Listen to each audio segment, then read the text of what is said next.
Delhi police के DCP outer Harinder Singh से बात की है हमारे सहयोगी मुकेश सिंह सेंगर ने। दिल्ली के सुल्तानपुर इलाके में एक लड़की को कार से घसीटने का मामला सामने आया है। हालांकि इसमें बाद में लड़की की मौत हो गई थी। इस मामले पर बात करने के लिए मेरे साथ जो डीसीपी आउटर हैं हरिंदर कुमार सिंह, उनसे हम बात करते हैं। सर, जो ये पूरा मामला है, क्या मामला है? इसको लेकर सोशल मीडिया पर बहुत सारी अफवाहें चल रही हैं। सोशल मीडिया पर जो अफवाह चल रही है उसके बारे में मैं ये बताना चाहूँगा कि ये बिल्कुल ही बेबुनियाद है। जहाँ पे किसी सेक्सुअल असॉल्ट की और मर्डर की बात हो रही है। ये एक फैटल एक्सीडेंट का केस है जिसमें कंझावला थाना, जो कि रोहिणी डिस्ट्रिक्ट के अंतर्गत आता है, वहाँ पे एक कॉल आई थी कि किसी कार से कोई व्यक्ति खींचा हुआ जा रहा है। उसके बाद वहाँ की पुलिस ने कार नंबर से ऑनरशिप आइडेंटिफाई किया और उसके बाद कार के ऑक्यूपेंट्स को भी एप्रीहेंड किया। बातचीत में जो स्थिति स्पष्ट हुई वो ये था कि कार के एक स्कूटी के साथ सुल्तानपुरी के इलाके में एक्सीडेंट हुआ था और उसके बाद ये कार आगे कंझावला की तरफ गई थी, जिसमें विक्टिम जो स्कूटी पे थी वो ड्रैग होते हुए चली गई थी। बाद में हमने 5 लड़के जो कार में बैठे थे उन 5 को एप्रीहेंड किया हुआ है। उनकी इंटरोगेशन जारी है। विक्टिम 20 वर्ष की एक महिला थी जो स्कूटी पे थी और अपने घर जा रही थी। कार से एक्सीडेंट के बाद वो कार के नीचे आ गई और व्हील में फंसने की वजह से ड्रैग हो गई, जिसकी वजह से उनके बॉडी पे काफ़ी चोट आई, क्षत स्थिति में बॉडी थी। और इस तरह के सोशल मीडिया में गलत खबर चलाई गई कि ये सेक्सुअल असॉल्ट और मर्डर का मामला है, जबकि ये तथ्य से बिल्कुल ही परे है और हमारे इन्वेस्टिगेशन के मुताबिक ये फैटल एक्सीडेंट है। सर, ये लड़के जो है कहाँ से आ रहे थे रात में और इनका प्रोफाइल क्या है? कौन है लड़की? लड़के मध्यम वर्गीय परिवार के हैं और उसी इलाके में ही रहते हैं। एक ड्राइवर है, दूसरा बैंक का क्रेडिट कार्ड बनाने का काम करता है, तीसरा हेयर ड्रेसर है, चौथा राशन दुकान चलाता है। तो शाम में ये लोग निकले हुए थे, गाड़ी से घूम के ये मुरथल तक गए थे और वहाँ से आने के बाद अपने अपने घर जाने की स्थिति में उस रास्ते से निकल रहे थे जहाँ से स्कूटी के साथ इनका एक्सीडेंट हुआ। तो सर, उनको मालूम नहीं चल पाया कि लड़की गाड़ी में फंसी हुई है या ये जानबूझकर गाड़ी को लड़की के साथ ले गए आगे? इस बात की संभावना बिल्कुल कम है कि उनको पता नहीं चला होगा। हालांकि उन्होंने अपनी दलील ये दी है कि कार के शीशे बंद थे और म्यूजिक काफ़ी हाई वॉल्यूम में था, इसलिए उनको पता नहीं चल पाया। लेकिन हमने केस दर्ज करके इसका इन्वेस्टिगेशन जारी रखा हुआ है और उनका मेडिकल एग्जामिनेशन भी करा रहे हैं कि जिससे ये पता चल सके कि क्या उसी समय ये ड्रंक थे। ओके, ठीक है सर, थैंक यू। तो ये हैं डीसीपी आउटर हरिंदर कुमार सिंह, जो बता रहे हैं कि लड़की की दुर्घटना हुई, उसके बाद जो आरोपी हैं वो लड़की को अपनी कार में ड्रैग करते हुए करीब 4 किलोमीटर तक ले गए और बाद में उसकी मौत हो गई और उसके शरीर से इस दौरान सारे कपड़े भी घिसटते हुए जो है वो निकल गए थे। तो इसको लेकर सोशल मीडिया पर बहुत सारी अफवाहें चल रही हैं, लेकिन पुलिस का दावा ये है कि ये महज दुर्घटना का मामला है जिसमें लड़की की मौत हो गई। नई दिल्ली से कैमरामैन मोहम्मद मुर्सलिन के साथ मैं मुकेश सिंह सेंगर, एनडीटीवी इंडिया। और जम्मू कश्मीर के रजौरी में एक अज्ञात हथियारबंद लोगों ने फायरिंग की है। रजौरी के डूंगरी गांव में फायरिंग हुई है और इसमें 3 लोगों की मौत की खबर है, 7 लोग घायल हुए हैं। पुलिस और सेना ने तलाशी अभियान शुरू किया है। हमारे साथ राजीव रंजन जुड़ रहे हैं इस वक्त, मेरे सहयोगी। राजीव, आपसे जानना चाहेंगे इस घटना के बारे में, क्या जानकारी मिली है अब तक? देखिए, घटना ये बताई जा रही है कि देर शाम की घटना है और करीब शाम को 7 बजे के आसपास की घटना है और 2 अज्ञात हथियारबंद संदिग्ध आतंकियों ने फायरिंग की है। एक डोगरी इलाका है, 7 से 8 किलोमीटर की दूरी पर है रजौरी से, वहां फायरिंग हुई है और 50 किलोमीटर के दायरे में 3 घरों में फायरिंग की गई है। और फिलहाल जो जानकारी निकल के आ पा रही है कि उसके मुताबिक 3 जो आम नागरिक है लोग हैं उनकी मौत हो गई है और 5 से 6 लोग जो घायल हुए हैं। बताया जा रहा है कि कुछ जो है गंभीर रूप से घायल है, तो मृतकों का आंकड़ा बढ़ सकता है। फिलहाल पुलिस की ओर से जो जानकारी दी गई है उसके मुताबिक पुलिस और सेना की टीम जो है उस पूरे इलाके की घेराबंदी करके तलाशी अभियान चला रही है कि आखिर इस घटना को क्यों अंजाम दिया गया, कौन लोग थे, संदिग्ध आतंकवादी कौन थे, किस तरह के हथियार थे। इस सारे इलाके की घेराबंदी करके तलाशी अभियान चलाया जा रहा है। उसके बाद पुलिस का ये कहना है कि पक्के तौर पर बता पाएगी। जी, तो रजौरी में ये फायरिंग हुई है। फायरिंग में 3 लोगों की मौत और 7 लोग इसमें घायल हुए हैं। पुलिस और सेना तलाशी अभियान में जुड़ी हुई है। धन्यवाद आपका राजीव रंजन।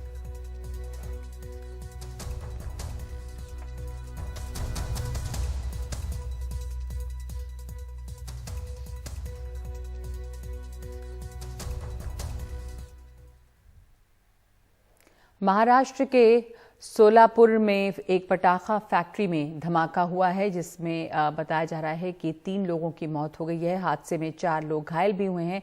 धमाके के बाद आसमान में धुएं का गुबार छाया हुआ है।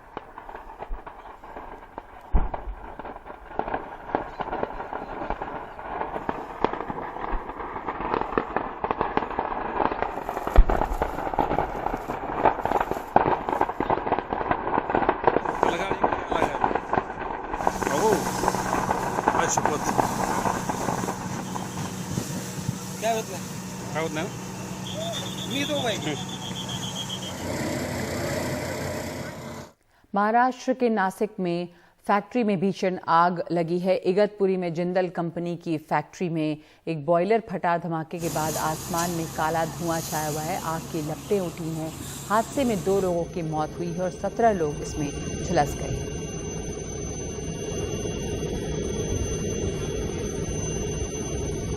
यहाँ पर 17 लोग घायल है, जख्मी है, 2 लोगों की मृत्यु हुई है।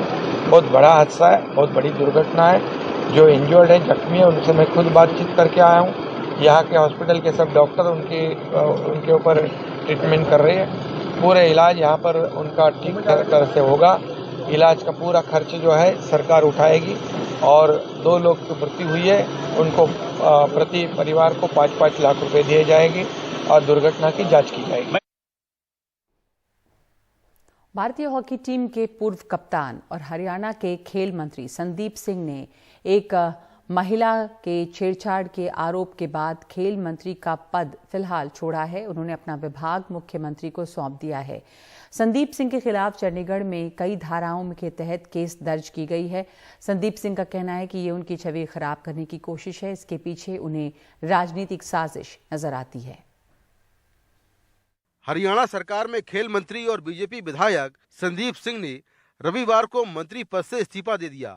भारतीय हॉकी टीम के पूर्व कैप्टन संदीप सिंह पर एक जूनियर महिला कोच ने यौन उत्पीड़न की कोशिश के आरोप लगाए हैं। खेल विभाग के जूनियर कोच ने जो एलिगेशंस, गलत फॉल्स एलिगेशंस लगाए हैं, उसकी मैं चाहूँगा कि अच्छे से जांच हो। जांच चल भी रही है और जब भी उसकी रिपोर्ट आती है, उस रिपोर्ट के बाद एक नैतिकता के कारण, एक इंसानियत के कारण मैं अपना खेल विभाग जो है माननीय मुख्यमंत्री जी को सौंपता हूं।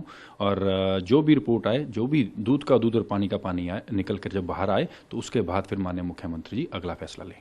पीड़ित महिला कोच की शिकायत पर चंडीगढ़ के सेक्टर 26 पुलिस थाने में संदीप सिंह के खिलाफ केस दर्ज कर जांच शुरू कर दी गई है। एक लेडी कोच है हरियाणा की, उन्होंने 30 दिसंबर को चंडीगढ़ पुलिस को अपनी कंप्लेंट दी थी, जिसके आधार पे हरियाणा के जो स्पोर्ट्स मिनिस्टर हैं उसमें उनको अलेज किया था। तो उस पर चंडीगढ़ पुलिस के 26 पुलिस स्टेशन में एक FIR दर्ज की है। चंडीगढ़ पुलिस बिल्कुल फेयर इन्वेस्टिगेशन करेगी। आप कब तक बर्दाश्त करोगे जब आपने? महिला कोच के मुताबिक संदीप सिंह ने उसे इंस्टाग्राम पर मैसेज भेजा और फिर अपने कैंप ऑफिस में मिलने के लिए कहा। जब वो कैंप ऑफिस कुछ दस्तावेज लेने गई तो वहां मंत्री ने उसका यौन उत्पीड़न करने की कोशिश की। इसके बदले अच्छी पोस्टिंग और पद देने की बात की। रविवार को पीड़ित महिला हरियाणा के गृह मंत्री अनिल विज से भी मिली। फरवरी से अभी तक इस इंसान की इतनी घटिया हरकतें, मैंने सर स्पोर्ट्स इन सब चीज़ों के माहौल में खराब ना हो और लोग स्पोर्ट्स के लिए गलत राय ना बनाएं, इसलिए मैंने पूरा कोशिश की कि मैं इस चीज़ के ऊपर मतलब इसको मैं अवॉइड करूं।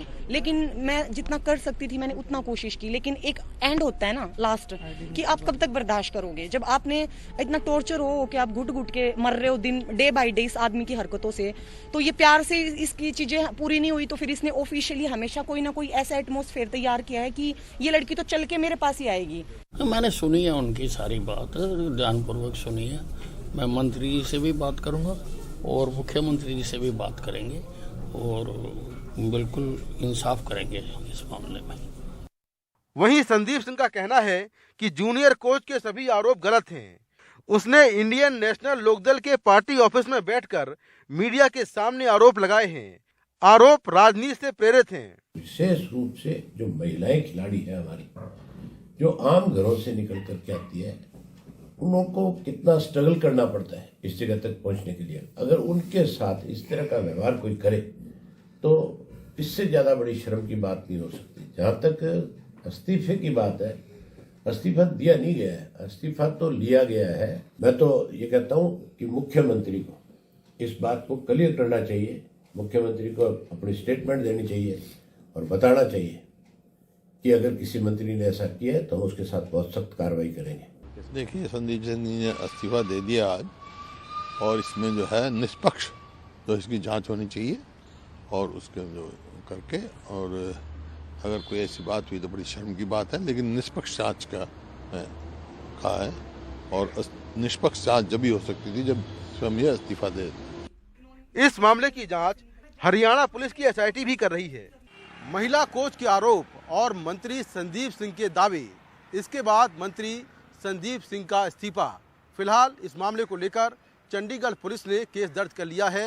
अब जांच के बाद साफ होगा कि महिला के आरोपों में कितना दम है और संदीप सिंह के दावों में कितनी सच्चाई है। चंडीगढ़ और नई दिल्ली से कैमरामैन मोहम्मद मुरसलीन के साथ मैं मुकेश सिंह सेंगर, एनडीटीवी इंडिया।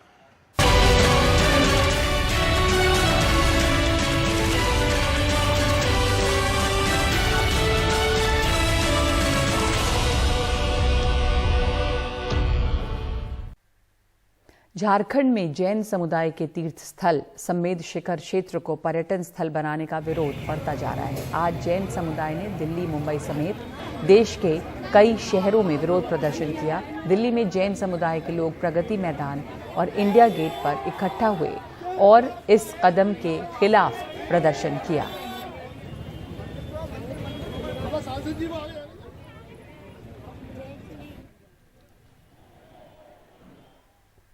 (2023) के क्रिकेट वर्ल्ड कप को लेकर एक्शन मोड में है बीसीसीआई। बीसीसीआई की रिव्यू मीटिंग में इंजरी मैनेजमेंट पर फोकस किया गया है कि चोट लगने पर बड़े खिलाड़ियों को आईपीएल न खेलने को कहा जाए, ऐसा सूत्रों के हवाले से खबर आई है। बीसीसीआई चाहती है कि सभी बड़े खिलाड़ी आईसीसी इवेंट में खेलें। खिलाड़ियों की फिटनेस को लेकर आईपीएल टीमों के साथ काम करेगी। एनसीए इस साल अक्टूबर के महीने में खेला जाएगा वर्ल्ड कप।